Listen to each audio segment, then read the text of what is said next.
Season 4 of Stranger Things, released in 2022, is possibly one of the most divisive seasons of the show. So I feel like it's about time that I give my opinion on it and see where I land, because some people love it, some people hate it, and I guess it's time to see what I think of it. And yeah, I got the Hellfire shirt. We couldn't do a video of Stranger Things Season 4 without it, in my opinion. So let's go ahead and get onto this review and see where I land in the big fan base that either you kind of love it or you kind of hate it or you're somewhere in the middle. So we're going to be doing this review a bit differently. So normally I do my reviews with good, mixed, bad, but we're just going to go through the plot lines because there's like 3 different big plot lines that kind of bring the show along, or this season along, and so I kind of want to just go plot line by plot line from best to worst and see where each one lands there. So, I mean, I don't think this is a surprise to anybody, but the Hawkins storyline easily takes the cake for the best storyline of this season. And I honestly think this is the reason why this is my favorite season of Stranger Things, because this storyline is just so good. I love it. Like, Vecna being a part of it is one of the best things that this show could have done, is bring in a villain that could talk, that has more powers than anything we've seen before, and is just menacing in the whole. Like, the first time we see this guy is in the end of episode 1, where he starts just, like, breaking this girl's bones up. I think her name's Chrissy, but yeah, he, like, dislocates her jaw, twists her limbs around, and it's a really brutal way to die, and this happens, like, 3 to 4 times in this season.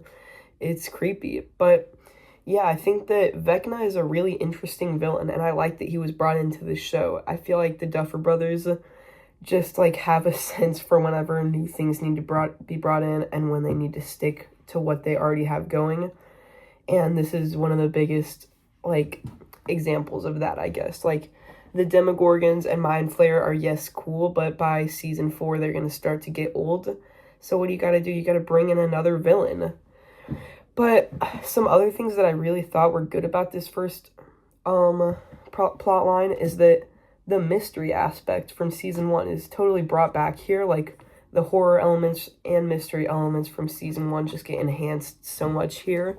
And it's super refreshing seeing how goofy season 3 was. Like, yes, there's still some dumb, goofy moments in this season, but they're definitely toned down by the Hawkins storyline and what's going on there, because what's going on there is very serious.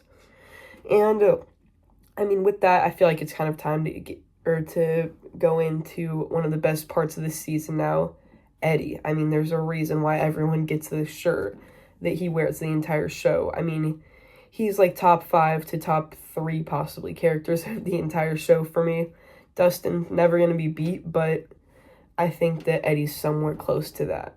I know that's very stereotypical, but a lot of times my opinions are very divisive and sometimes controversial. So, I think it's refreshing whenever I kind of agree with a lot more people on the internet with this one. And yeah, I think that Eddie is a great character. He's such a, like, likable person. And I know everyone says this, but I wish that Chrissy wasn't killed off so early, because not him, that would be a her, actually. Chrissy and Eddie both have such good chemistry with one another. I just wish that she could have stuck around for maybe, like, an episode more. I would have liked to see that. But, yeah, I think some other highlights was, like, the running up that hill scene. Everyone talks about that. In my opinion, if I was, like, to show someone a clip of Stranger Things to, like, sell them on the show, I think it would be running up that hill. And there's also some definitely good scenes in here, too, and good remixes. Like, the Separate Ways by Journey remix is super good. I mean, like, the scene that it's with is kind of cringy, but it's a good scene. So now getting on to the second plot line, the prison one. I know a lot of people don't really like this one, but I find it somewhere in the middle. It's not the best, it's not the worst. I don't really feel like we have a lot to talk about with that one, because it's kind of rinse and repeat the entire time until we get to those, like, final 3 episodes, and that's where I feel like it kind of starts to pick up. But then bringing us to our last plot line, which, yeah, I know that first plot line did take up a lot of time, but I feel like it deserved that. But I think that the worst plot line of the show, the California one, I don't know how people feel about Argyle. I haven't really looked into it too much, but I can't stand him. I think what they did with Jonathan's character was so dumb. I don't like how they just made him stoned the entire season. I didn't feel like that was like the next natural step for him, and I just feel like Jonathan kind of goes down with every season he's in. And at season 4, he's definitely at his worst. Will is also definitely at his worst here too. And Mike is not bad, but he's not good. And 11, we definitely need to talk about 11, because she's definitely something that people like to bring up a lot with this season. You either really like or you really hate that plot line. A lot of times is what I'm seeing on YouTube. And I think I like the plot line with her getting her powers back. It was definitely time for her to lose her powers and have to actually work to something again. And I feel like this season really did that. They pulled it off really well. And I do think that it could have been a little bit shorter, though. That's my only complaint with that. But yeah, I think that that's kind of my opinion on Stranger Things Season 4. It's my favorite season of the show. And now that we've gotten 4 out of 5 seasons, we only have 1 left. And then, it is time for our ranking video, which I don't know if I've said this on my channel before, but these videos, just the reviews in general, are hard to edit. Like, iMovie is not a very easy editing app. And the ranking ones are normally like 10 minutes long, and so that doesn't make it any easier.